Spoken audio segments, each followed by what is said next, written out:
Ok, bon on va démarrer du coup. Donc déjà bonjour à tous. Merci beaucoup de participer à ce webinaire. On est très content du coup aujourd'hui de pouvoir parler de référencement local. Je serai accompagné de Patrice de chez Partout et d'Alexandre de chez MyPoseo. Le webinaire va se dérouler de la manière suivante. On va chacun prendre la parole sur des points qu'on va vous présenter à peu près à un quart d'heure, 20 minutes, ce qui va nous faire 40-45 minutes de webinaire. Et ensuite, on adressera les questions à la fin. On essaiera d'aborder un maximum de questions. Donc, n'hésitez pas à les mettre dans l'onglet questions, justement, que vous avez sur la droite à côté du chat. Parce que comme ça va nous permettre de bien les voir. Si vous les mettez dans le chat, malheureusement, on n'aura peut-être pas autant de visibilité si tout le monde parle. Voilà. Bon, écoutez, je vous propose qu'on démarre. Alors, sur aujourd'hui, ce qu'on va aborder, c'est que de mon côté, donc David, je vais parler justement de comment on définit sa stratégie de SEO local. Ensuite, ce sera Patrice qui abordera le sujet spécifique avec Google My Business avec la solution Partout. Et enfin, on aura Alexandre de MyPoseo qui expliquera comment on mesure le SEO local à travers une démonstration des outils des KPIs qui monitorent. Alors, pour démarrer, donc un petit mot rapide sur Quill. Donc moi, je suis David Séjourné, je suis le Head of SEO chez Quill. Quill, on est une agence qui est spécialisée SEO et on a également une partie qui est spécialisée sur le contenu, ce qui nous permet donc d'adresser des stratégies qui sont assez efficaces du fait d'avoir des rédacteurs en interne. Et donc aujourd'hui, je vais vous parler de la définition de la stratégie SEO locale et de comment on va pouvoir répondre à l'ensemble des intentions locales dans les résultats de Google. Alors, petit rappel quand même, quand on parle de local, dans les SERP de Google, on a trois types de sites, de modules qui permettent de répondre à une recherche locale. Les premiers, vous les connaissez, c'est les plus connus, c'est donc les modules de Google, le module Google My Business, dont Patrice vous expliquera pas mal de choses tout à l'heure, qu'on va retrouver directement avec ce qu'on appelle le Local Pack, donc qui est le lien qu'on a dans les résultats de Google classiques, et qu'on va aussi voir dans Google Maps. Ça, c'est le module Google My Business Local Pack. De l'autre côté, vous avez évidemment la possibilité de remonter avec votre site web. Et dans votre site web, vous allez avoir ce qu'on appelle le Store Locator, qui est en fait la carte, la map de l'ensemble des fiches magasins ou des points de vente que vous pouvez avoir. Il y a une autre manière de ressortir aussi sur des recherches locales que je n'adresserai pas moi dans cette partie-là, mais dont Patrice parlera après avec Partout, c'est de remonter sur les moteurs d'annonces, les moteurs verticaux, qui vous permettent aussi de générer de la visibilité dans les moteurs de recherche. Alors, premier point, c'est quel est l'enjeu principal. Donc, tout l'objectif de cette première partie, c'est essayer de refaire un petit peu un focus sur les opportunités et sur les challenges qu'on a aujourd'hui sur la présence locale. L'enjeu principal, ce que tout le monde veut en tant qu'annonceur dans les résultats de Google, c'est s'assurer encore de la visibilité sur les intentions de recherche locales quand on sait que le Local Pack Google My Business accapare la majorité des clics tout simplement parce qu'il est souvent situé en haut des requêtes, que malheureusement, le nombre de résultats dans le Local Pack, donc les Google My Business, est restreint. On est maximum à 3 sur le premier affichage. Donc, il y a une bataille pour essayer d'apparaître dans ce Local Pack, ces 3 résultats, parce que finalement, la place est très restreinte comparativement à l'ensemble des blocs qu'on peut avoir dans les résultats de Google. Et enfin aussi, une autre contrainte qu'on a, c'est que le nombre de leviers SEO, le nombre de champs qu'on va pouvoir renseigner, le nombre de stratégies qu'on peut avoir dans Google My Business, il n'est pas foufou, quoi. Il est un peu restreint. On veut essayer de mettre du wording, mais on ne peut pas trop parce qu'on est limité, il n'est pas pris en compte. Donc, c'est beaucoup plus compliqué d'arriver dans, on pourrait presque l'appeler un peu le trio ou le carré d'or, à savoir du Google Maps, enfin du résultat Local Pack qui est présent en haut de page. On n'a que 3 liens et en plus, on n'a pas une souplesse importante pour maximiser le nombre de mots-clés sur lesquels on veut se présenter. Du coup, par rapport à cet enjeu et ce défi, ce challenge que tout le monde cherche à relever, dans l'approche qu'on a qu'on peut avoir, eh ben, elle est assez simple. On va commencer par regarder évidemment les SERP et essayer de mieux comprendre ce qui se passe. Donc, dans les slides que je vais vous dérouler ici, vous allez voir, je vais bien, si jamais c'est écrit trop petit, je vais de toute façon bien parler pour que vous puissiez comprendre. On va regarder la manière dont sont construites les SERP pour essayer d'en dégager des opportunités et des axes d'optimisation, quelle que soit la plateforme ou le module qu'on va travailler, à savoir du Google My Business, du site, du Store Locator, etc. Ici, on a deux exemples de SERP sur un point de vente qui est explicite. Donc, le premier screenshot sur la gauche, c'est garage carrosserie. Je n'ai pas mis de localisation. C'est un point de vente qui est explicite. Donc, explicite, ça veut dire qu'il est très clair. On sait que ça s'appelle comme ça. Ce point de vente s'appelle garage. Et à droite, vous avez, pareil, un point de vente qui est explicite avec une localisation. Je pense que je n'apprends ça à personne. On a le local pack qui est présent, qui est une destination ou qui n'est pas de destination, de localité. Ici, l'axe d'optimisation, il est clair. Le plus important, le principal, c'est évidemment Google My Business. Maintenant, quand on va aller essayer de creuser un petit peu les requêtes, on va aller regarder ce qui se passe sur un point de vente que nous, on appelle implicite. C'est-à-dire qu'il y a une intention Drive to Store parmi les intentions qu'il peut y avoir derrière la requête, mais on va voir qu'il y a des nuances et il y a des opportunités dès qu'on commence à bien analyser les SERP. Donc, sur la gauche, vous avez un screenshot, toujours avec le local pack, sur la requête « Réparer une montre ». Donc, « Réparer montre ». Pas de surprise, on a Google qui a bien compris qu'il y avait une intention Drive to Store et qu'il allait pousser des points de vente ou des horlogeries ou des bijouteries pour aller faire réparer sa montre.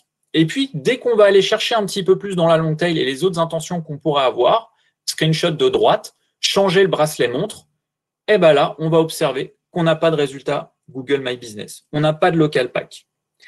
Donc, c'est assez intéressant parce que ça montre qu'il y a des opportunités de se positionner sur de la long tail et ça montre aussi que Google n'est pas encore capable d'adresser l'intention locale derrière toutes les requêtes, tout simplement parce qu'elles deviennent plus complexes, parce qu'ils n'ont pas encore ingéré toute la partie d'expression, toute la partie qui peut être reliée à une intention locale. Évidemment, même si cette intention n'est pas uniquement locale, il y a quand même des personnes qui vont chercher à se rendre à un endroit pour changer le bracelet de leur montre. Donc ici, on va voir que sur ce type de requête, sur l'intention implicite, sur le point de vente implicite, on va avoir à la fois un travail d'optimisation sur Google My Business et à la fois un travail sur le site, puisqu'on voit bien que le local pack n'apparaît pas, ce que nous, on appelle la long tail locale. Ensuite, on va aller regarder la même chose avec une ville. Et là, ce qui est intéressant, c'est que le local pack, il est bien présent dans les deux cas. On a bien sur réparer montre Levallois le local pack et on a bien sur la partie sur la requête changer bracelet montre Levallois le local pack. Donc là, dès lors qu'on intègre une notion de localisation, on a bien le local pack. Ce que vous pourrez noter quand même, c'est la différence d'affichage du local pack où sur la gauche, vous allez avoir des images, je reviendrai un petit peu plus tard sur les images, qui vont du coup souvent être une image de la devanture sur ce type de recherche. Donc, vous n'avez pas de call to action, de visite du site web, d'appel ou encore d'itinéraire. Ce qui veut dire que la seule manière par rapport à ce type de SERP de pouvoir accéder à une information qui est liée au point de vente dans une action de clic, ça va être de cliquer sur le résultat, d'arriver dans Google Maps et d'avoir les possibilités. Ça, c'est la partie de gauche. Sur la partie droite, c'est différent, on a bien les call to action. La question que vous pouvez vous poser, c'est est-ce que Google fait de l'A/B testing, c'est-à-dire est-ce qu'il teste des affichages pour savoir lequel est le plus important, enfin a de meilleurs résultats par rapport à une action donnée? Est-ce que c'est aller dans Google Maps ou c'est directement cliquer dans les résultats de la SERP? Eh bien, lorsqu'on analyse les SERP, on se rend compte que ici, vous n'êtes pas dans le cas d'un A/B testing. Il y a bien, selon les types de requêtes, une différence d'affichage qui est évidemment à monitorer dans le temps, mais qui du coup est intéressante parce que ça ouvre une porte à une réflexion de complémentarité entre toujours cette partie call to action, drive to store affichée par Google et la capacité à présenter un résultat naturel qui va peut-être compléter le manque de call to action qu'on pourrait avoir dans la SERP. Le point d'après, qui est intéressant aussi, c'est ce qui va concerner la marque. Ici, vous avez sur la gauche une recherche qui est donc Leclerc Conflans. Je pense que tout le monde aura deviné du coup où j'habite. Et à droite, on a supermarché Carrefour. Je n'ai pas de localisation à droite, j'ai une localisation à gauche. Ce qui est très intéressant ici, c'est que dès lors que le point de vente ou la recherche est l'unique dans la localisation, donc en l'occurrence, il n'y a qu'un Leclerc à Conflans, on va avoir le knowledge graph sur la droite avec l'ensemble des informations qu'on peut retrouver issues de Google My Business, et à gauche, de la place pour les résultats SEO classiques sur lesquels on va pouvoir aussi travailler cette complémentarité d'informations et essayer d'aller véhiculer un message, de répondre à des intentions qui ne seront peut-être pas répondues dans Google My Business. Donc ici, on voit bien que sur cette requête de gauche, on a de la place pour le SEO et beaucoup de place pour communiquer une information complémentaire, une opération SP, etc.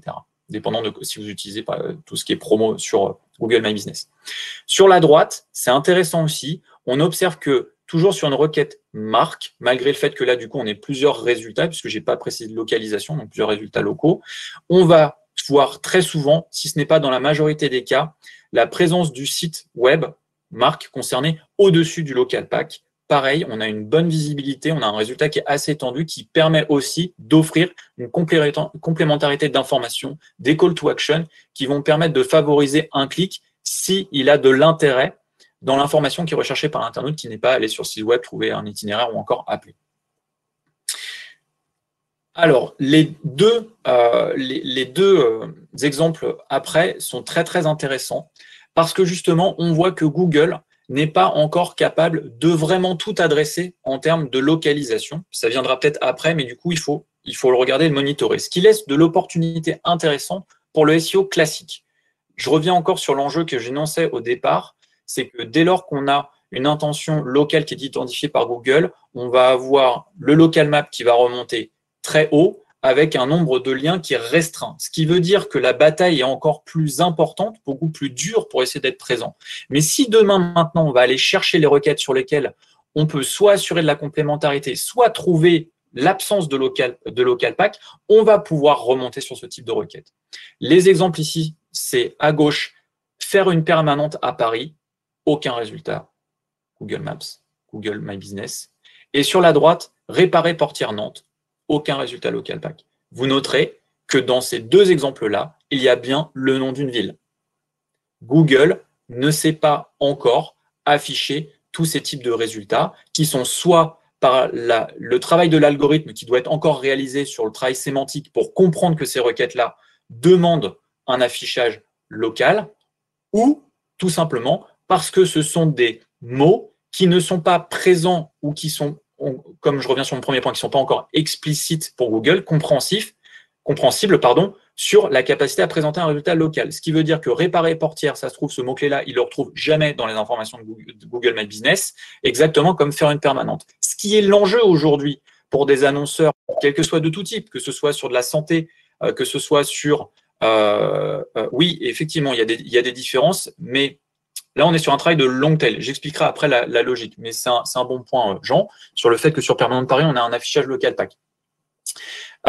Donc, ce qui est intéressant, c'est de voir où est-ce qu'on peut trouver ces trous dans la raquette et essayer d'aller travailler son SEO, puisque, encore une fois, l'objectif, c'est d'être capable d'adresser un maximum de mots-clés par rapport à notre activité. Si je vous prends un spécialiste de l'entretien automobile, il va avoir un nombre de mots-clés, mais très, très important sur lequel remonter en local. Si vous allez dans la grande distribution, c'est pareil. Il y a énormément d'activités où on est très restreint par la sémantique qu'on peut optimiser dans Google My Business, ce qui fait qu'on veut aller chercher d'autres mots-clés sur lesquels on va remonter. Et la grande difficulté qu'on a, c'est qu'il faut réussir à trouver ces mots-clés long tail sur lesquels on va avoir cette opportunité-là.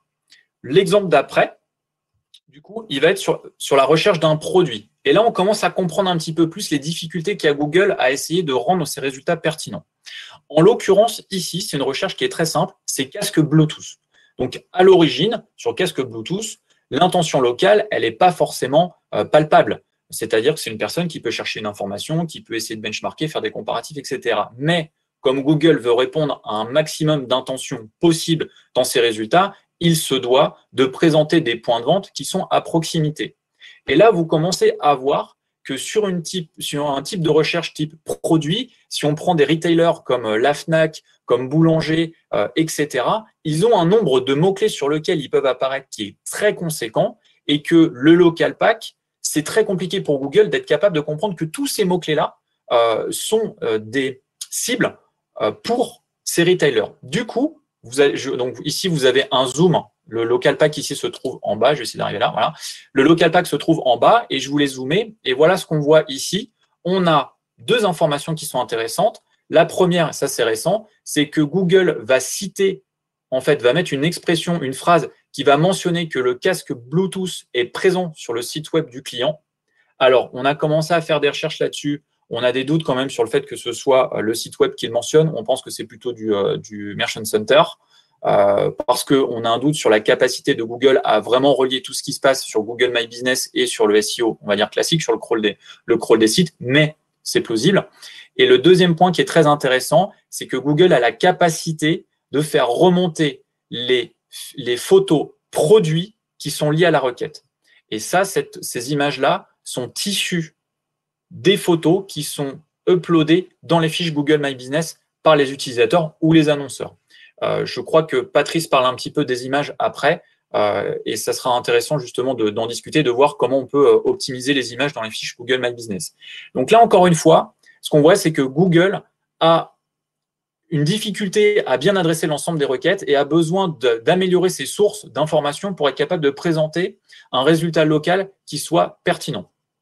Et le point d'après, encore plus intéressant, c'est que malheureusement, parfois, Google se plante. Et ici, sur la requête achat écran LCD Lyon, vous allez voir que le premier résultat, c'est du ads sur un push produit au niveau des écrans. On a un résultat local map, enfin du moins local business, et vous allez voir que les deux résultats qu'on a ici, c'est la clinique du smartphone et achat, vente et réparation de smartphone. Donc là, Google s'est complètement planté.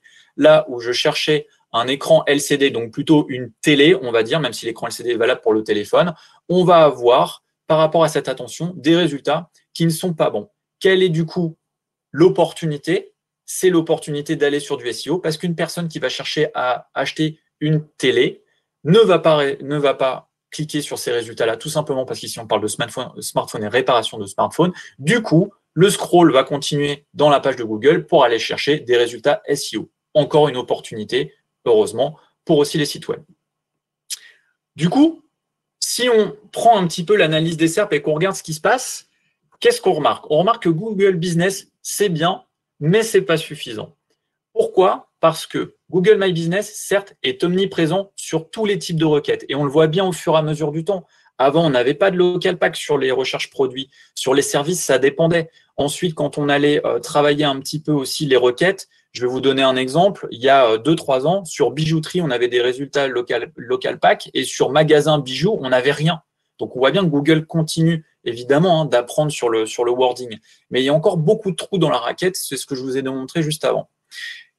Mais du coup, pourquoi ce n'est pas suffisant? Pourquoi l'omnicanalité, finalement, l'intérêt de travailler encore son SEO a du poids et on peut encore trouver je dirais pas ces pépites, mais ces opportunités qui vont permettre d'aller travailler des mots-clés qui sont intéressants. C'est parce qu'on a vu que Google était absent sur de la long tail, ne peut pas répondre à toutes les intentions, donc a besoin d'autres sources d'informations chez lui pour être pertinent. C'est ce qu'on a vu avec la mention le site web mentionne casque Bluetooth, et parfois les résultats ne sont pas toujours pertinents. Ce qu'on en déduit, du coup, sur cette long tail, et du coup, je veux aussi revenir sur le principe de long tail, ce qui va répondre à ta question, à ta remarque, Jean, sur Permanente à Paris, c'est que la long tail, pour reprendre bien ce que c'est l'opportunité de la long tail, c'est que oui, ce sont des requêtes qui, de manière unitaire, ne font pas beaucoup de volume, mais il y a tellement d'expressions qu'elles représentent un volume de recherche qui est significatif. Ça, c'est le premier point. Donc, c'est la quantité qui va faire le volume. Et le deuxième point qui est très, très important, c'est que la long tail a un pouvoir d'engagement et de conversion très fort, ce qui veut dire que dès lors qu'on cible la possibilité d'être présent en plus d'un local pack où c'est difficile de se positionner, on est sur des requêtes qui sont très zéroïstes. C'est tout l'intérêt du développement de cette long tail locale et c'est le message que je voulais vous passer à travers cette analyse qui fait que le local ne peut pas être uniquement adressé sur Google My Business parce que sinon on se priverait d'énormément de requêtes très très intéressantes en termes de conversion. Alors, si on commence à rentrer maintenant un petit peu sans trop déborder sur mon temps de parole, évidemment, sur comment on va trouver ces opportunités et comment ça se décline d'une manière opérationnelle. Le premier point consiste à faire une étude très très poussée de l'ensemble des recherches, comme je vous l'ai démontré, sur lesquelles on va avoir une intention locale. Le deuxième, c'est de passer au crible tous les types de SERP qu'on peut avoir avec tous les types de résultats sur ces requêtes-là pour spotter les opportunités de pouvoir travailler à la fois la partie Google My Business et à la fois la partie site web, store locator, etc. Et d'en déduire en fonction des requêtes les stratégies et les plans d'action. Je vais vous donner un exemple sur la grande distribution. Sur la grande distribution, on a fait ce genre d'étude donc sur un annonceur en particulier que malheureusement on n'a pas pu citer, où ici vous avez deux graphes qui vont, issus donc de l'étude Longtail qu'on a faite, qui nous permettent de voir à gauche la proportion de mots-clés sur lesquels on a la présence d'un résultat Google My Business en bleu, de la présence de ads, parce que très souvent, lorsque Google My Business va être plus bas, on va avoir du SIA au-dessus, et du top organique, c'est ça le plus intéressant, c'est quand le SEO est au-dessus du local pack. Et vous allez voir qu'en fonction des différents types de requêtes, qu'on a vus ensemble, qui étaient les points de vente explicites, implicites, marques plus génériques, services et produits, on en dégage des trous qui vont nous permettre d'aller travailler notre SEO en plus du Google My Business. Ça se lie à deux niveaux. Le premier, c'est quand je vois que mon pourcentage de Google My Business est faible sur l'ensemble de mes requêtes. Par exemple, sur les produits, j'ai que 30% de mes pages sur ma très longue tail qui me permet d'avoir des résultats sur lesquels j'ai des local packs. Sur les services, c'est 60%. Et surtout, je vais aller regarder où est-ce que j'ai des résultats SEO qui sont au-dessus. Et je vois que j'ai des opportunités. Ici, j'ai 57% de mes résultats SEO qui sont au-dessus du local pack sur ma dimension service et j'en ai 63% sur les produits. Le deuxième point complémentaire aussi qu'on va regarder, puisque là, on était plutôt sur une notion de bloc, si on va aller regarder le nombre de résultats de mes blocs, type SEO, Google Maps, etc., pour voir quelle est la place que je peux avoir. Donc, Alexandre en parlera un petit peu tout à l'heure avec MyPosé aussi, pour se dire, OK, mais où est-ce que j'ai véritablement de la place en termes de liens SEO, par exemple, dans mes pages. Et ici, ce que je vais voir, c'est que, par exemple, sur tout ce qui est services et produits, j'ai en moyenne, sur l'ensemble des requêtes que j'ai vues où j'ai du local pack, 4,2 résultats SEO au-dessus de mon Google My Business dans les services et 4,3 sur les produits. Donc, à travers cette étude-là et l'analyse de ces résultats très pointus, je suis capable de trouver et d'être certain d'adresser à la fois une stratégie Google My Business et SEO qui va me permettre d'assurer ma présence omnicanal sur l'ensemble des intentions locales. Comment ça s'est décliné, en l'occurrence, dans le cas de la grande distribution pour les fiches magasins? Eh bien, à travers toutes ces requêtes-là, on a fait une proposition d'un nouveau template de fiches magasins dans lequel on a mis tous les contenus qui répondaient à toutes les requêtes qu'on avait identifiées. Donc, je ne vous cite pas tout, et il y avait tout ce qui était les promotions, les horaires, les services, les offres, les types de produits, les événements spéciaux, les jours d'ouverture, parce qu'il y a énormément de requêtes, par exemple, sur magasins ouverts le dimanche, magasins ouverts sur les jours fériés, etc. Les agendas, les promos, etc. Et ça a été, du coup, cette étude-là nous a permis, avec les fiches magasins, de bien adresser une complémentarité entre les informations disponibles dans Google My Business et ce qu'on est capable d'adresser, encore une fois, dans les fiches magasins, donc sous une communication, on va dire, contrôlée, puisqu'elle est maîtrisée par la marque. Et vous savez aussi, on a moins d'UGC. C'est aussi un intérêt important, ce qui évite de faire de la modération sur ces fiches magasins. Pour résumer, et je vais en finir là, les trois manières d'agir, enfin du moins les trois étapes qui vont permettre de vous assurer du succès sur l'omnicanalité de vos résultats sur le local, sur les intentions locales, ça va être de faire une étude long tail très poussée pour vraiment aller chercher toutes ces requêtes à fort potentiel d'engagement.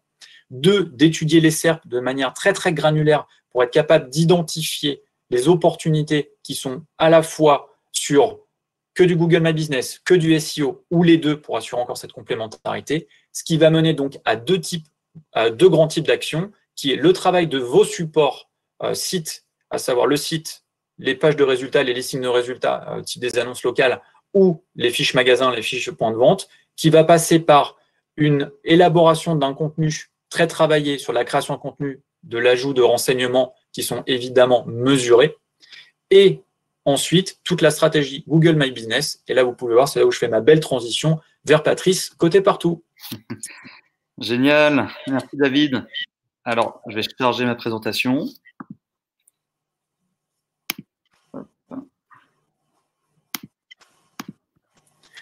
Alors, on a volontairement pris le parti de ne pas déborder sur les techniques d'optimisation très précises parce que le scope local est très, très important. Et demain, quand on a un site d'annonce local de métier versus un point de vente, on a des stratégies d'optimisation de contenu qui sont complètement différentes.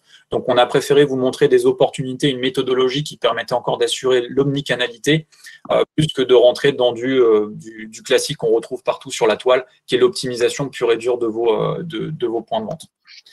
Je te laisse la parole, Patrice. Ça marche, merci beaucoup. Merci à toi. Bonjour à tout le monde. Donc, je suis Patrice, je suis responsable marketing chez Partout et je suis vraiment ravi d'être là. J'espère que vous passez tous un bon moment. Alors, pour présenter Partout très rapidement, on est une solution qui référence automatiquement tous vos établissements sur une dizaine de plateformes, que ce soit des moteurs de recherche, des GPS, des annuaires ou des réseaux sociaux. Et une solution qui va également centraliser tous les avis clients déposés sur Google, Facebook pour que vous puissiez y répondre plus facilement et analyser tous ces avis. Alors, aujourd'hui, je suis là pour vous présenter les 3 étapes à suivre pour relancer votre activité grâce à Google My Business. Donc, tout d'abord, je vais vous présenter comment bien communiquer et optimiser sa visibilité. En 2, comment présenter vos produits, services et inciter à l'achat. Et enfin, comment établir une meilleure relation avec vos clients.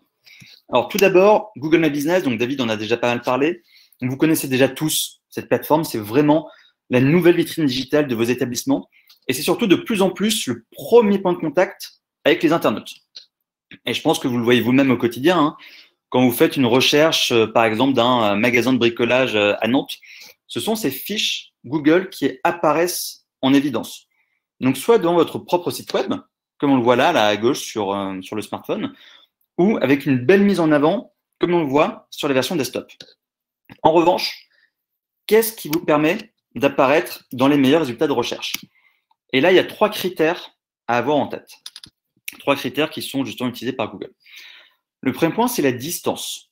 C'est-à-dire, quelle est la distance entre votre établissement et la position géographique de l'internaute ou de la ville qui recherche. 2, ce sera la pertinence.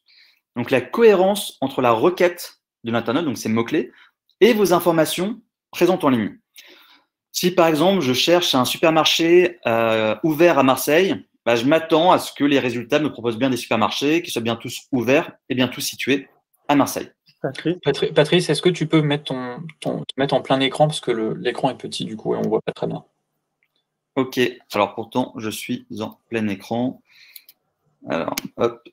Faut cliquer dessus, non? Est-ce que ça s'est réduit? Une petite seconde. Est-ce que là vous voyez mieux quand je fais ça? Alors écoute, moi perso je vois bien. Je crois qu'il y avait des personnes qui ne voyaient pas très bien en grand écran. Ok, alors je suis désolé, là je vois que je suis au max, de mon côté.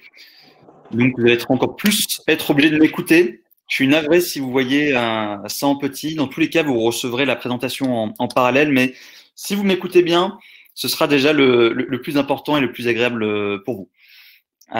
Et donc le troisième point, c'est la proéminence. La proéminence, c'est est-ce que toutes les informations de vos établissements sont bien disponibles sur un maximum de plateformes, comme votre site web, vos fiches Google, Facebook, Waze, etc. Et est-ce que ces informations sont bien fiables et uniformes? Parce qu'en gros, Google fonctionne comme un cerveau humain. Si demain, vous demandez à un ami si le supermarché de votre quartier est bien ouvert le dimanche, et que cet ami vous répond que oui, mais qu'en parallèle, vous posez cette même question à 2 autres personnes qui vous répondent que non, vous allez estimer que cette information n'est pas fiable et vous n'allez pas la prendre en considération. Google fonctionne de la même manière. Et dans cette proéminence, sera aussi prise en compte la réputation. Donc, quelle est la note de votre établissement? Combien vous avez d'avis? Est-ce que vous répondez à ces avis? Donc, vous l'aurez compris, il y a vraiment tout ce travail de référencement qui est essentiel à faire pour apparaître dans les meilleures requêtes des internautes. Et maintenant, la question qu'on se pose aussi, c'est comment les gens vous cherchent? Et donc, il y a 2 types de recherches que présente Google, les directs et les découvertes. Les recherches directes, c'est quand on va chercher directement un établissement. Comme par exemple, je recherche le magasin Leroy Merlin à Mulhouse. Donc, c'est ce qui va venir illustrer votre notoriété. Et les recherches découvertes, c'est quand on va chercher plutôt une catégorie ou une activité, comme par exemple un magasin d'électroménager à Mulhouse. Et là, si vous apparaissez dans les meilleurs résultats, ce sera un très bon indicateur de votre référencement local. Et ce qui est dingue, c'est qu'aujourd'hui, 80% des recherches Google sont dites découvertes. Et ça, c'est vraiment énorme et ça montre à quel point vous devez travailler tout ce référencement local. Alors, maintenant que vous savez tout ça, vous êtes prêt à communiquer sur vos établissements. Et pendant le Covid, enfin depuis le Covid, pardon, Google a sorti vraiment beaucoup de nouvelles fonctionnalités, a fait beaucoup de mises à jour, beaucoup d'optimisation pour justement vous aider dans votre quotidien. Et on va un peu les passer en revue. La première, c'est que désormais, on peut connaître la fraîcheur d'une information.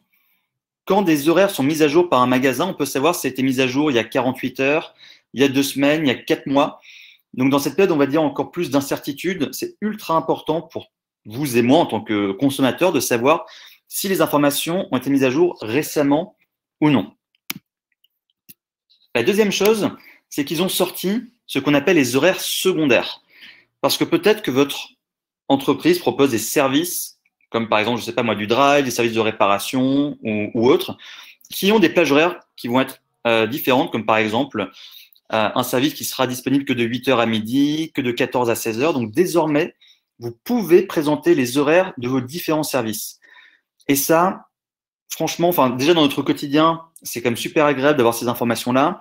Pour les professionnels, ça leur évite d'avoir des coups de fil pour savoir si tel service est bien disponible ou bien ouvert.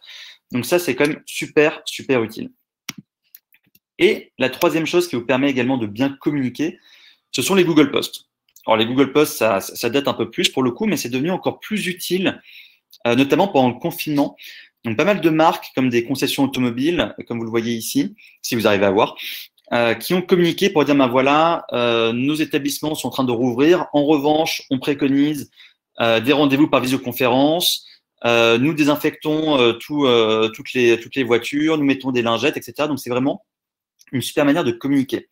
Les Google Posts, donc vous pouvez les afficher dans votre fiche Google. Ce sont des bannières temporaires, visuelles, qui vous permettent de communiquer sur des mesures sanitaires, sur des promotions, des offres spéciales ou tout type d'événements importants que vous souhaiteriez communiquer. Alors maintenant que vous avez bien communiqué, il est important d'optimiser sa visibilité pour apparaître dans les meilleurs résultats de recherche. Bon, j'aurais pas le temps de tout vous présenter. Donc, ce qu'on va faire, c'est qu'on va se concentrer sur 2 points principaux qui sont souvent délaissés. Ce sont les catégories et les attributs. Les catégories, vous pouvez ajouter une catégorie principale et jusqu'à 9 catégories additionnelles. Par exemple, Castorama, je me suis amusé à faire des recherches sur Marseille. Et Castorama, on peut les trouver en tapant magasin de bricolage, c'est ce qu'on voit à gauche. Au milieu, c'est quand je recherche une quincaillerie. Et à droite, c'est quand je recherche une jardinerie. Donc, ils ont inscrit 10 catégories qui représentent, on va dire, leur secteur d'activité pour leur permettre d'apparaître à chaque fois qu'il y a des requêtes d'internautes. Et donc, c'est là la question que vous devez vous poser. Vous n'êtes pas obligé de remplir jusqu'à 10 catégories, mais vous pouvez vous dire, OK, comment les internautes nous cherchent et utiliser ces mots-clés, ces activités, ces catégories pour les renseigner sur vos fiches Google. La deuxième chose à faire et à renseigner, ce sont les attributs. Les attributs, juste pour les redéfinir, ce sont des tags qui vont caractériser vos points de vente, comme par exemple paiement par chèque disponible, accessible en fauteuil roulant, bon rapport qualité-prix. Et il y a 2 grandes familles d'attributs. Les attributs subjectifs, qui vont caractériser une ambiance. Là-dessus, vous n'aurez pas du tout la main. Ce sont des questionnaires que Google envoie aux internautes quand ils sont passés dans vos établissements pour dire, ben voilà, estimez-vous que l'ambiance est conviviale, qu'il y a un bon rapport qualité-prix. Et la deuxième famille, ce sont les attributs objectifs que là, vous pourrez renseigner, comme pardon, des moyens de paiement ou des accessibilités.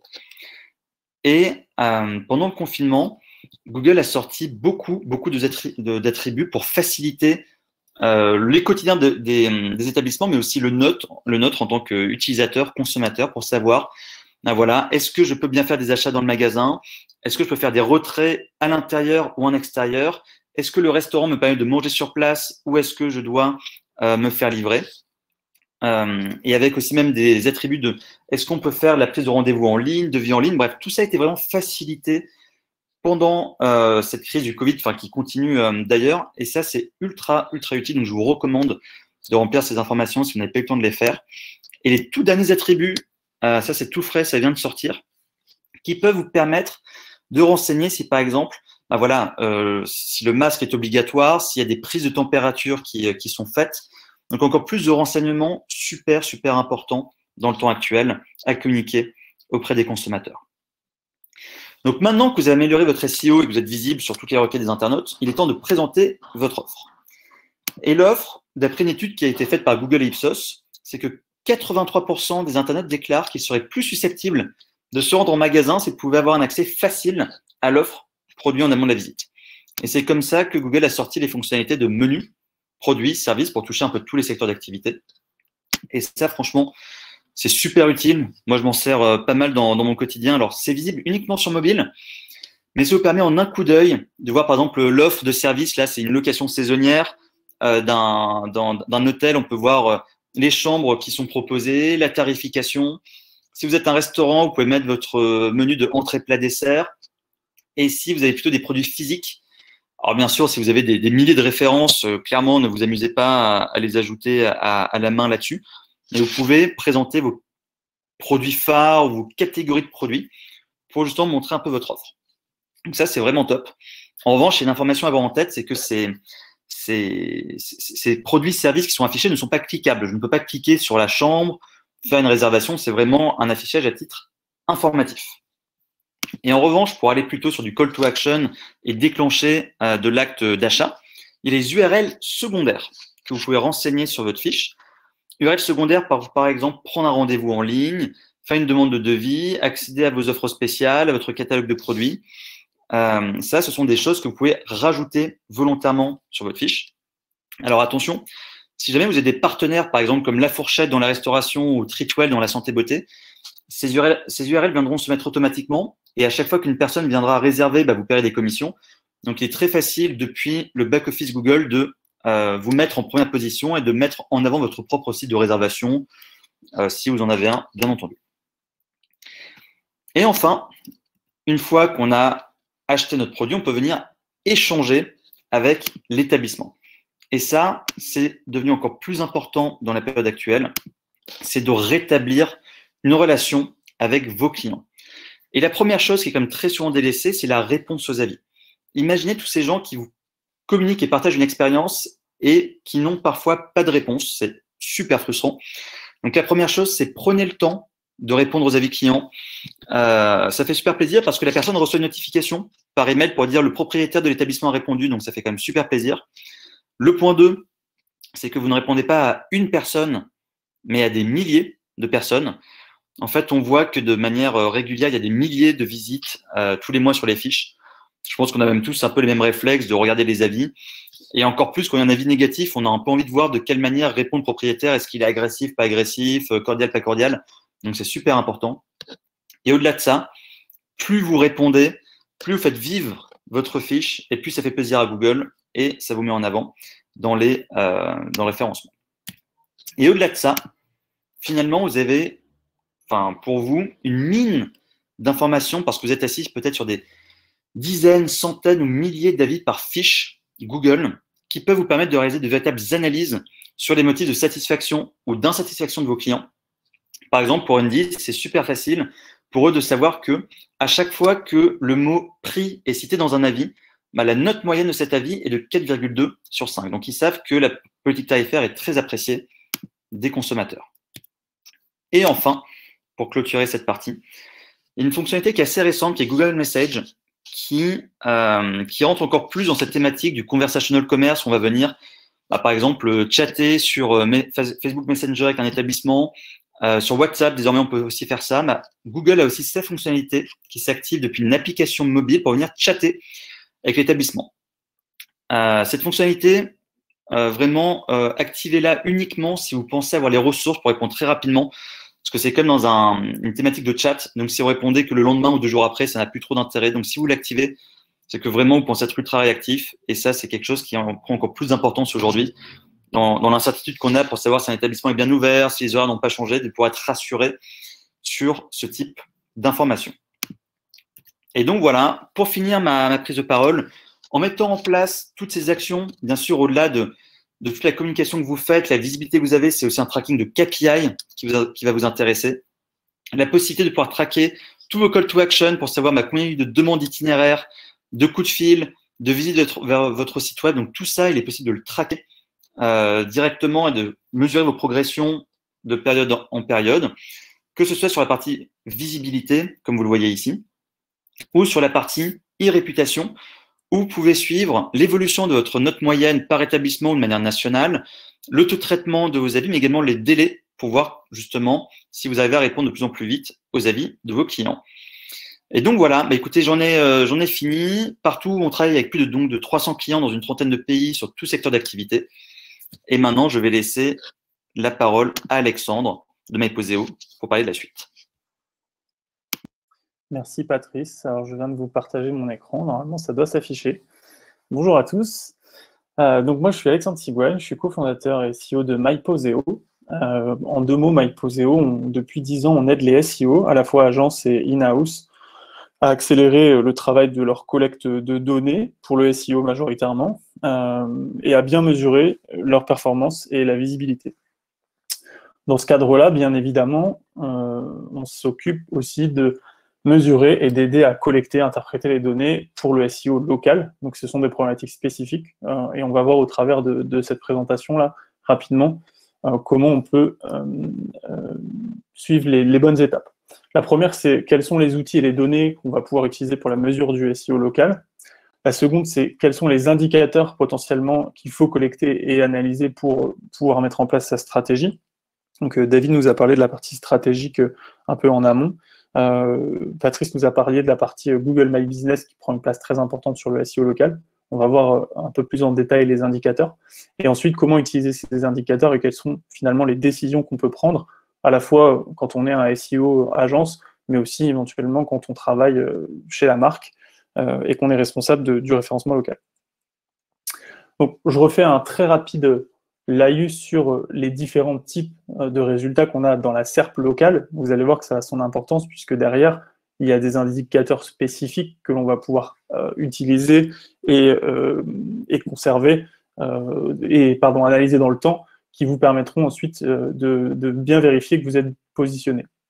La première chose qui apparaît, et David en a parlé, c'est dans ce qu'on appelle l'onglet Tous, donc c'est l'onglet principal qu'il y a en haut de la SERP. Il y a les résultats qui sont des résultats qu'on appelle Google Adresse, et on va voir qu'on peut les traquer. La deuxième chose, ce sont les résultats qui sont des résultats organiques. Donc c'est vraiment ce qu'on appelait les liens bleus avant, qui sont présents ici de manière organique dans la SERP, toujours. Et puis, il y a une troisième chose qui n'a pas été abordée là, mais c'est les recherches qui sont faites directement dans l'application Google Maps ou sur desktop, finalement sur l'onglet qui s'appelle Adresse, et qui peut avoir aussi son importance, puisque ici, il y a des choses à faire, même si il y a assez peu de choses à faire finalement, mais il y a des choses à faire pour optimiser la visibilité des points de vente sur des requêtes. Donc là, j'ai pris un exemple sur bijouterie.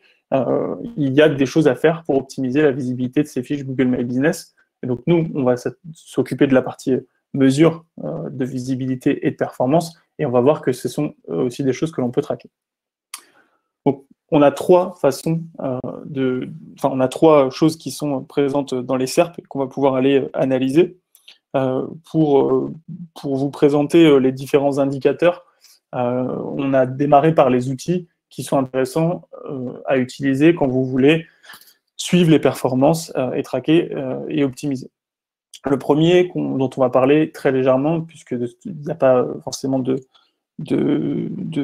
démonstration, si ce n'est la partie rapport, c'est un outil qui permet de traquer les 3 choses que je viens de vous présenter, et en l'occurrence, c'est ce qu'on fait chez MyPoseo.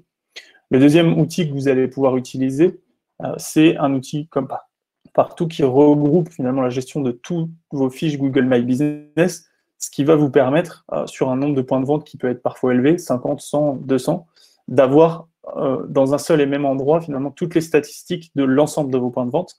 Et on verra qu'on peut aussi extraire ces données-là, puisque partout a une API, et qu'on va avoir la possibilité à la fois de consulter ces données dans partout, à la fois de les exporter pour pouvoir les croiser avec d'autres données. Le troisième outil qui va être intéressant, c'est l'outil Google Search Console. Et le quatrième, bien sûr, c'est l'outil Google Analytics, qui va lui faire un tracking des statistiques de performance sur votre site. Donc, comme vous avez dans le référencement local, finalement, des visibilités qui sont un peu diverses, Il y a la visibilité dans le pack Google Maps que vous allez traquer avec partout, la visibilité dans Google Adresse que vous allez pouvoir traquer avec MyPoseo et les données de Google My Business, et ensuite le trafic qui va venir en organique sur vos pages locales, qui peut être traqué via Google Analytics, et on va voir aussi au travers de la Search Console. Donc, avec ces 4 outils, en théorie, vous pouvez faire ce que je vais vous montrer après en termes de suivi et de monitoring du SEO local. La première chose qu'il faut bien comprendre, même si ça a déjà été plutôt bien énuméré précédemment, c'est que quand un utilisateur se retrouve face à une page de recherche, il a une multitude d'actions à traquer. Et on va voir que c'est assez intéressant parce qu'avec tous ces outils-là, on a la capacité de traquer quasiment 100% des actions et des choix qui sont faits par l'utilisateur. Donc, la première chose, c'est quand il y a une recherche qui est faite, l'utilisateur va tomber par exemple sur un résultat organique et puis il va se diriger vers votre site. La deuxième possibilité, c'est il va cliquer sur ce que j'appelais un résultat organique, mais qui pourrait être un résultat qu'on appelle aussi de recherche universelle, sur un résultat Google Maps, et il peut de temps en temps, et on l'a vu, David l'a précisé, de temps en temps cliquer directement et aller sur votre site, mais il peut aussi cliquer sur votre page Google Maps et réaliser ce qu'on appelle une action. Donc l'action, ça va être, on va aller voir juste après, consulter l'horaire, appeler, envoyer un email, envoyer un message maintenant. Donc il y a différents types d'actions. Quand il retrouve aussi dans l'onglet Google Adresse votre site, il a aussi ces deux options, c'est-à-dire il peut aussi cliquer et se rendre directement sur une page que vous avez définie dans Google My Business, mais il peut aussi générer une action. Et puis enfin, si vous n'êtes pas positionné, forcément il ne se passera rien. Donc on vous conseille de suivre les précédents conseils et de faire en sorte d'être déjà bien positionné. Sur les actions, c'est assez simple. Aujourd'hui, dans Google My Business, et avec le nombre des actions potentiellement qui a évolué rapidement, il y a des statistiques qui vont être ajoutées. Aujourd'hui, il y avait assez peu de statistiques. C'était est-ce que votre fiche a été affichée, consultée? Est-ce qu'il y a un itinéraire qui a été lancé? Est-ce que les gens ont fait un appel directement sur le numéro de téléphone? Mais on peut imaginer, et je pense que c'est déjà en cours de déploiement, d'avoir des statistiques complémentaires à l'avenir. Est-ce que les gens ont envoyé des messages? Combien de messages? À quel moment? Etc. Donc, il y a plein de statistiques dans Google My Business qui sont toutes ces actions qui sont faites sur des fiches Google My Business qui sont présentes dans les statistiques Google My Business et qui seront ensuite présentes dans des outils comme partout, mais qu'on va pouvoir extraire. L'autre source d'information, finalement, au-delà de la visibilité que vous pouvez avoir dans la SERP, vous l'avez compris, c'est les indicateurs qu'on va pouvoir aller chercher sur votre site, sur des pages qui ont été définies comme étant locales, et donc qui a affiché, consulté la page, est-ce qu'il y a eu un achat par la suite, est-ce qu'il y a eu une prise de contact, un itinéraire éventuellement. Ça va plutôt dépendre de la façon dont votre site est traqué avec les outils type Google Analytics. Et on va voir aussi que ces différentes choses-là on peut les regrouper, on peut les classer, et c'est comme ça qu'on va suivre finalement l'évolution de son positionnement et de sa visibilité locale. Donc, on a défini quels étaient les outils importants et quelles étaient potentiellement toutes les informations qu'on voulait aller collecter. Et ensuite, généralement, ce que font les outils, donc là, vous avez vu qu'on a déjà mis 4 outils dans la toolbox, MyPoseo, la Search Console, l'Analytics et partout, avec les données de My Business, ça peut faire énormément d'indicateurs, donc ce qu'on a l'habitude d'appeler KPI, les Key Performance Indicators. Il y a une notion qui est peut-être un petit peu moins connue, qui est plutôt les SPI, qui sont les Secondary Performance Indicators, qui, eux, sont des indicateurs secondaires qu'on ne va pas forcément mettre en priorité dans les tableaux de bord, mais qui vont avoir quand même leur importance puisqu'ils sont liés aux indicateurs prioritaires. Donc, j'ai listé en fait une partie des indicateurs que je trouve qui sont très intéressants. Je vous ai un peu pré-mâché le travail sur différents aspects, donc la visibilité, le trafic, etc. Sur la visibilité, quand on parle de visibilité, on parle de est-ce que je suis visible dans le moteur de recherche, oui ou non? Et on parle de visibilité dans les moteurs de recherche, à la fois le moteur tous, sur lequel on a une recherche qu'on appelle web, ou à la fois sur le moteur Google Adresse. Donc là, ce qui est intéressant, une fois qu'on a suivi finalement les étapes qu'a énoncé David sur recherche de mots-clés en long tail, analyse de ce qui se passe dans le moteur de recherche, qui peut être fait par ailleurs avec des outils comme MyPoseo, on va avoir la possibilité sur ces requêtes et sur ces expressions qui sont ciblées, d'aller regarder quelle est la visibilité du site. Donc, Est-ce que je suis présent sur ces expressions? Est-ce que je suis plutôt situé dans le top 1, le top 3, le top 10, etc. Quel est le volume de recherche de ces expressions? Quelle est ma position moyenne pondérée? Et on en reparlera peut-être un petit peu après, mais comment je suis situé de manière moyenne parmi tous ces résultats? Et ensuite, on va avoir la possibilité d'aller chercher d'autres informations. Donc ça, c'est des informations qui sont collectées. Les 4 premiers indicateurs sont collectés dans des outils type suivi de position. Les impressions de la Search Console sont intéressantes parce qu'ils permettront, sur les mots-clés que vous suivez, de voir est-ce que votre site est visible, en tout cas a été affiché dans les premières pages. Et puis les impressions qui sont données par les outils Google My Business, qui sont intéressants, qui sont d'ailleurs à comparer de temps en temps avec les impressions de la Search Console. Lui, il vous donne les impressions que votre résultat dans le Pack Maps a eu, et il vous donne aussi les impressions que vous avez eues dans Google Adresse. Donc vous voyez que ces informations sont affichables et récupérables directement depuis Google My Business. Ça devient intéressant de savoir, est-ce que je suis visible, est-ce que mon résultat finalement a été visible dans la SERP. Donc là, vous voyez, on croise déjà 3 sources de données avec des indicateurs qui sont diverses, mais qui permettent de savoir, est-ce que je suis visible, est-ce que je suis bien visible, et combien de fois je suis visible. L'étape d'après, c'est est-ce que les gens ont réalisé des actions finalement sur mes annonces? Et donc, est-ce que j'ai collecté des clics sur mes résultats organiques grâce à la Search Console? Est-ce que j'ai collecté des clics sur le Pack Maps ou dans les Google Adresses? Et puis, est-ce qu'ensuite les gens ont réalisé des actions finalement? Donc, on peut sommer le total des actions, et ça, c'est un indicateur que Google My Business fournit aussi sur chacun des magasins. Et puis ensuite, on a des actions qui sont spécifiques, la visite sur votre site web, l'itinéraire ou les appels, par exemple. J'ai mis que ces 3 indicateurs-là parce que c'est ceux qu'on a historiquement dans l'API Google My Business. Les autres arriveront très prochainement. Et donc, il faut bien aussi, une fois que vous avez défini vos objectifs, finalement, savoir quelles sont les actions que vous allez traquer. La dernière étape, pour moi, c'est la performance. C'est quelles sont les performances, finalement, que votre site et ou vos fiches Google My Business ont obtenues. Donc, sur la partie Google My Business, c'est assez simple puisque, finalement, les actions, c'est un peu les performances que vous avez atteintes. Sur votre site, et c'est là que vous avez un potentiel d'optimisation aussi, comme l'a dit David, il y a des choses qui vont être à traquer. Donc, en complémentarité de la visibilité et des actions, il y a bien sûr les visites, le temps de visite, les pages et puis les conversions. Donc, les conversions, c'est très large ici, mais vous avez compris que vous pourrez les définir. Est-ce qu'une conversion pour vous, c'est générer du drive to store? Est-ce que c'est du couponing? Est-ce que c'est avoir un coup de téléphone, un contact, etc. Ça, c'est des choses qu'il faut définir par ailleurs avec votre agence ou en interne et déployer via des outils type Google Analytics. Ce qui va être intéressant et important, c'est que tous ces indicateurs-là, ils peuvent intervenir sur différentes dimensions. Donc, on peut faire des reportings sur son domaine en entier. On peut faire des reportings sur un sous-domaine si vous avez un store locator, par exemple. On peut faire un reporting sur un groupe de pages que vous avez identifié comme étant des pages locales. Ça, c'est très important parce que sur votre site, vous avez des pages produits, des pages qui sont éventuellement store locator s'il est intégré sur votre site.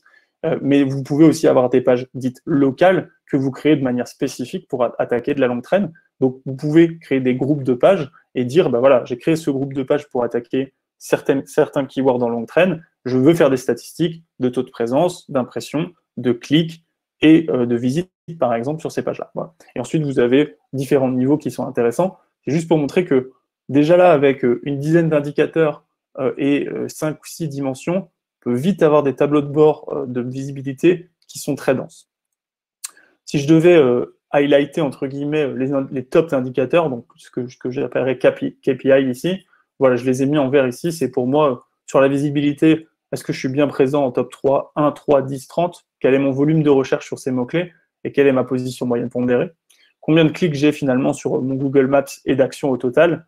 Et ensuite, quelles sont les performances de mon site? Combien de visites, combien de conversions? Encore une fois, sur mes pages plutôt définies comme étant locales, ce qui permettra de bien savoir si ma stratégie locale fonctionne.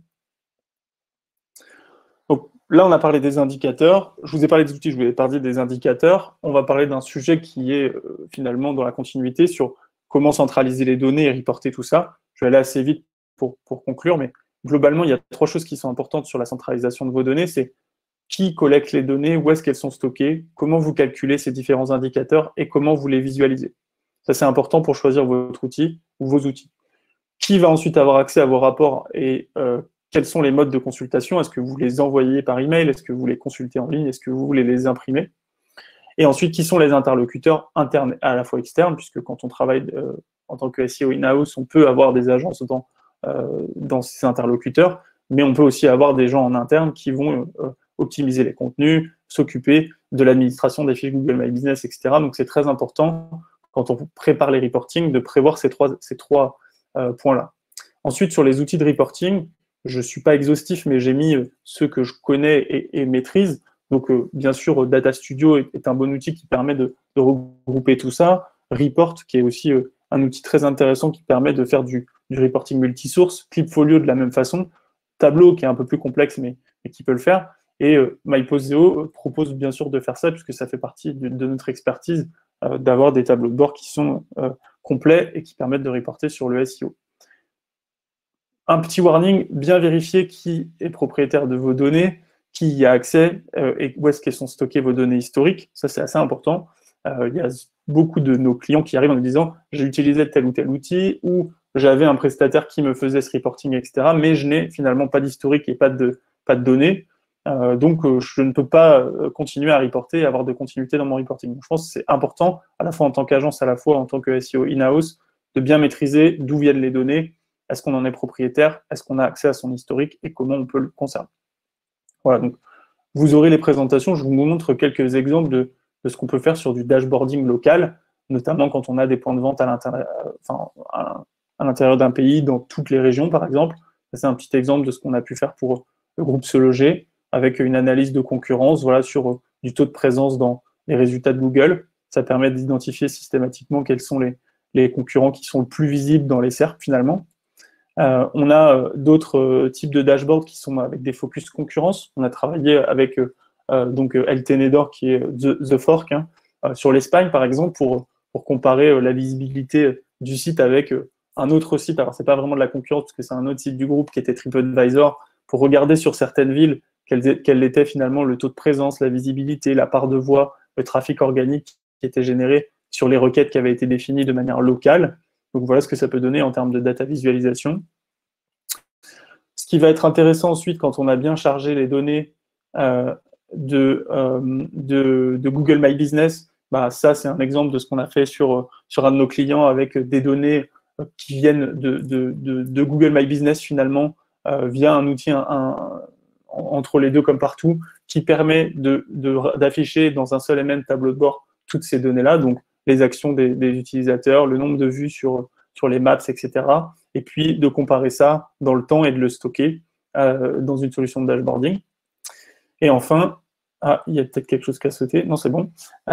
Sur la partie ensuite site, quelles sont les actions, quelles sont les performances que votre site va avoir. Ça reste du reporting assez classique. On utilise des données Google Analytics, mais qu'on a segmentées de manière très précise avec des groupes de pages qui sont des pages locales, avec des statistiques de la Search Console qui viennent uniquement sur ces groupes de pages, avec des statistiques de Google Analytics qui viennent uniquement, encore une fois, sur ces groupes de pages, ce qui permet d'isoler le trafic à la fois organique et à la fois le trafic d'autres sources de données dans le même dashboard pour avoir quelque chose de complet et complémentaire aux données qu'on a vues juste avant. Voilà, donc je ne vais pas détailler je vais essayer de conclure dans la minute, je ne vais pas détailler tous les exemples d'utilisation que vous pouvez avoir sur vos dashboards.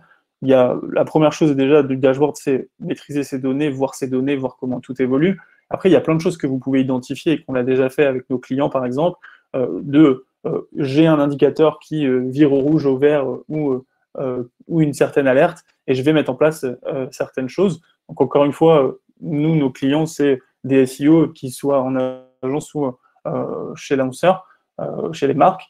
Donc, ils utilisent les mêmes procédés finalement pour avoir des alertes et mettre en place des actions. Donc, je ne suis pas présent dans la SERP sur un magasin ou sur un mot-clé que j'ai ciblé, est-ce que je n'ai pas un problème d'indexation? J'ai un contenu avec une performance qui est moindre, qui est affiché très bas. Est-ce que je n'ai pas du duplicate sur mon site? Est-ce que je n'ai pas des pages qui se cannibalisent les unes avec les autres et qui font que j'ai un magasin qui ressort peut-être moins bien que les autres? Je vous donne des pistes bien sûr de choses qu'on a déjà vues, mais c'est jamais la solution ou la solution unique ou la réponse unique. J'ai une mauvaise URL aussi sur un point local, par exemple. Est-ce qu'il n'y a pas eu un souci dans Google My Business? Est-ce que je n'ai pas renseigné le mauvais magasin? Est-ce que mon magasin n'est pas inexistant, par exemple, dans Google My Business? Est-ce qu'il n'y a pas un souci là-dessus? Notamment quand on traque dans Google Adresse, on se rend compte que des fois, il y a des choses qui peuvent sauter. J'ai une cannibalisation de présence locale. Parfois, je peux avoir plusieurs magasins, notamment dans une ville comme Paris. Si je suis bijoutier, horloger, etc., il y a plusieurs points de vente. Donc, comment on fait pour choisir où est-ce qu'on veut emmener ses clients? Est-ce que toutes les fiches se valent? Est-ce que toutes les fiches ont les mêmes avis? Il y a des choses, des fois, qu'on peut être amené à arbitrer ou à valoriser davantage. J'ai une chute de visibilité sur un point de vente. Est-ce que c'est pas une problématique technique que j'aurais pas identifié, notamment du maillage qui aurait changé, un changement d'info sur une fiche Google My Business, justement, ou sur mon site? Est-ce qu'il n'y aurait pas beaucoup d'avis potentiellement négatifs qui font que j'ai une chute de visibilité dans Google Adresse ou dans le Pack Maps? Voilà autant de choses qui peuvent être analysées une fois qu'on traque tout ça. Et puis après, vous avez d'autres exemples. Et je vais finir par comment je peux créer de la visibilité complémentaire. Bien sûr, une fois que le travail de l'agence a été fait ou en interne, d'aller chercher toute la longue traîne, on peut malgré tout identifier et continuer à identifier régulièrement des opportunités et donc se dire je vais créer ou optimiser des nouvelles pages, produire des nouveaux contenus sur la base des mots-clés que je suis et des opportunités que je peux saisir à l'intérieur du moteur de recherche. Voilà, donc pour conclure sur la partie mesure du SEO local, il y a un potentiel qui est très important sur le local, et on l'a vu du fait de la multitude à la fois des points de vente, de la profondeur des requêtes et du nombre de localisations. Google traite bien ou pas forcément bien d'ailleurs les SERP sur ce sujet-là local. C'est plutôt le cas pour la majorité des requêtes, mais il y a encore pas mal de potentiel. Donc, quand on fait finalement suffisamment bien son tracking, le local peut avoir une grosse valeur, notamment pour le Drive to Store, mais ça, je vous apprends rien. Donc, conclusion, bien définir ses objectifs sur le local. Est-ce que c'est générer du trafic à la fois en magasin forcément, mais ça peut être aussi générer du trafic sur mes pages locales pour proposer des promotions, traquer de manière très spécifique comme j'ai envie de traquer mes utilisateurs. Il y a définir mes pages locales sur mon site majoritairement, puisque derrière, on va être capable d'aller chercher des statistiques de visibilité, de performance, etc. sur ces pages en particulier. Utiliser les bons outils et indicateurs, mais je viens de vous donner une première approche et une première liste d'outils que vous pouvez et d'indicateurs que vous pouvez aller traquer et mettre dans un dashboard. Définir bien sûr vos formats de rapport et vos interlocuteurs. Ça, je pense que c'est quelque chose que les gens ont un peu tendance à oublier, c'est qui sont les interlocuteurs, qui va s'occuper du rapport, qui va le lire, qu'est-ce qu'il va faire avec, et quel est le format qui lui convient. Est-ce que c'est un email, est-ce que c'est un SMS? Ça peut être un SMS. Mais voilà, comment est-ce qu'on va faire pour l'utiliser sur le reporting? Bien sûr, mettre en place des alertes, puisque ça, c'est un peu la base. J'ai une chute de visibilité, une hausse. Voilà, il y a des bonnes, des mauvaises nouvelles, mais je pense que c'est important de mettre en place les bonnes alertes sur ces indicateurs. Et puis, bien sûr, vous pourrez suivre ensuite et optimiser sur les différents leviers que vous pouvez avoir, à la fois sur le Google My Business, avec les leviers que Patrice a un peu évoqués, et puis à la fois sur la stratégie plutôt SEO, avec ce que David vous a expliqué. Voilà, c'était rapide et j'espère que vous avez eu l'occasion de bien comprendre et saisir mon propos. On peut peut-être ouvrir à des questions s'il y a 5-10 minutes. Je ne sais pas si David ou Patrice, vous voulez reprendre la parole. Pour ma part, je vais regarder s'il y avait des questions qui me concernaient. Et puis, si tout est OK, écoutez, moi, je vous souhaiterais une bonne journée. David, peut-être tu voulais compléter, ou Patrice, je ne sais pas. Écoute, on a eu des questions. Je crois qu'on a eu des questions côté sur MyPoseo. On a répondu à quelques-unes. Je pense qu'il y en a une ou deux qu'on peut prendre pour Patrice et toi, je pense. Ça marche. Côté partout, ouais. Donc là, il y a Clément qui est en train de répondre à l'une des dernières questions. Il y en a une qui vient juste de tomber. C'est peut-on enregistrer deux sites web dans GMB, un site vitrine et un site marchand? Alors, vous pouvez mettre un site principal. En revanche, avec les URL secondaires, vous pouvez rajouter effectivement un autre site. Ça, c'est possible. Mais il y a un site principal à mettre et ensuite, c'est via les URL secondaires que vous pouvez ajouter d'autres sites. Ensuite, il y a une question d'Hélène. Est-il possible, via l'API GMB, de multiplier un post sur un réseau de plus de 10 établissements? Est-ce que vous proposez alors non. Alors, si par post, vous parlez bien des Google Posts, alors non, Google ne permet pas, via API, de multidiffuser des Google Posts au-delà de 10 établissements. Ils le permettent dans un cas uniquement exceptionnel, c'est pour utiliser les Google Posts spécifiques au Covid. uniquement pour ça, mais en revanche, pour tous les autres Google Posts proposés de événements, communication, lancement, produits, etc., là, c'est au-delà de 10 points de vente, il faut faire ça un par un parce que Google souhaite que ce soit une communication locale et pas quelque chose de massif. Donc ça, c'est pas possible. Et est-ce qu'on propose un connecteur Google Data Studio GMB pour les clients? Alors, pas depuis l'interface partout. En revanche, il est tout à fait possible de faire ce type de connecteur, mais pas depuis l'interface partout en l'occurrence. Est-ce qu'Alex, tu veux prendre peut-être une question, si tu en as une pour toi? J'étais en train de répondre à Martin sur la partie scoring, du fait qu'on a un scoring effectivement pour le suivi de position des mots-clés. C'est la même chose sur le SEO local pour nous, en sachant qu'on crée et on développe les indicateurs aussi à la demande. Mais oui, on est capable de traquer finalement la position dans le pack maps, donc de donner des statistiques, et ensuite on est capable de la valoriser par rapport aux autres résultats qu'il peut y avoir dans les SERP. Voilà, donc on peut traquer les positions organiques, les positions dans le pack maps, les positions dans Google Adresse, et ensuite on a des possibilités à la fois de choisir quelle position on considère que c'est et comment on va valoriser cette position dans les statistiques.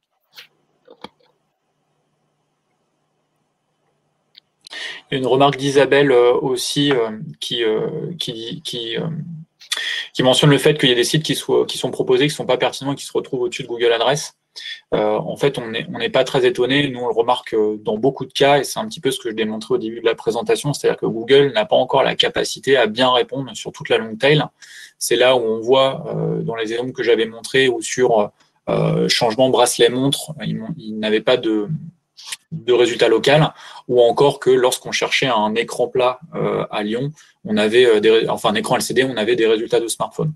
Donc, dès lors qu'on va être sur des requêtes qui sont complexes et principalement, du coup, pas en anglais, puisque Google est quand même meilleur sur la sémantique anglaise et c'est là où il fait ses premiers développements, on va avoir un retard, voire un défaut de la compréhension de la part de Google. Donc, c'est pas étonnant qu'on ait des résultats qui parfois ne sont pas pertinents.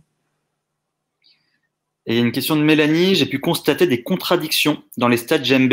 Est-ce que cela peut venir du fait qu'il y a peu de trafic sur la fiche? Alors, je serais curieux de savoir quelles sont les contradictions. Alors non, le fait qu'il y ait peu de trafic n'a pas d'impact. Donc, je serais assez curieux de bien comprendre. Enfin, dans tous les cas, Mélanie, j'ai bien noté votre question. Peut-être que ce sera plus simple d'en parler ensuite au téléphone, mais assez surprenant. La seule chose où il y a eu des soucis, c'était sur les avis pendant le confinement. Google avait bloqué le dépôt d'avis. Mais si vous parlez vraiment de statistiques de visibilité, là, j'ai pas assez d'éléments pour pouvoir vous répondre. Ouais, alors, moi, je peux apporter un élément de réponse. C'est comme dans tous les outils Google, il y a beaucoup de choses qui sont des échantillons. Et notamment, il y a quelque chose qui est intéressant, c'est de comparer des données de la Search Console et des données de Google My Business. On peut se rendre compte que parfois, les statistiques sont un peu différentes. C'est pareil entre Google Search Console et Google Analytics. Des fois, on a beaucoup de clics sur la Search Console et moins de clics et moins de visites dans Analytics. Donc, il y a quand même on va dire un taux d'erreur à considérer, je pense, dans les données qui sont fournies par Google, étant donné la masse d'informations qu'ils sont obligés de traiter. Donc, c'est possible. Après, il faudrait regarder le cas en détail, mais c'est vrai que souvent, on constate, nous, même dans des outils comme la Search Console, qu'il y a des écarts avec la réalité de ce qui se passe vraiment.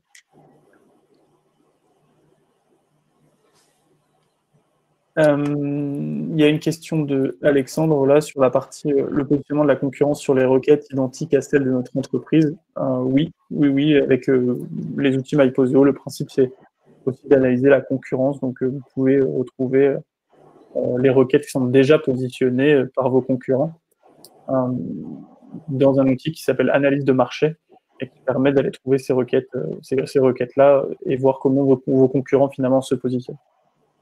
Je crois que dans la question aussi, c'est de la part d'Alexandre, je me demande si c'est pas un peu comme le SIS et savoir si on peut avoir des concurrents qui se positionnent sur sa propre marque en fait aussi.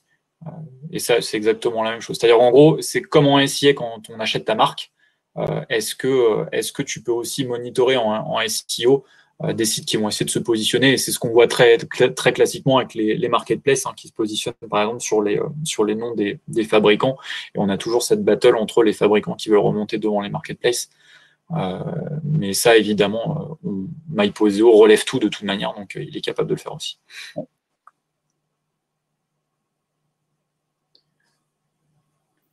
peut-être plus de questions. S'il n'y a plus de questions, je pense qu'on peut conclure. Et puis de toute façon, si vous avez la moindre question, vous avez nos coordonnées qui sont affichées. N'hésitez pas à nous faire un email.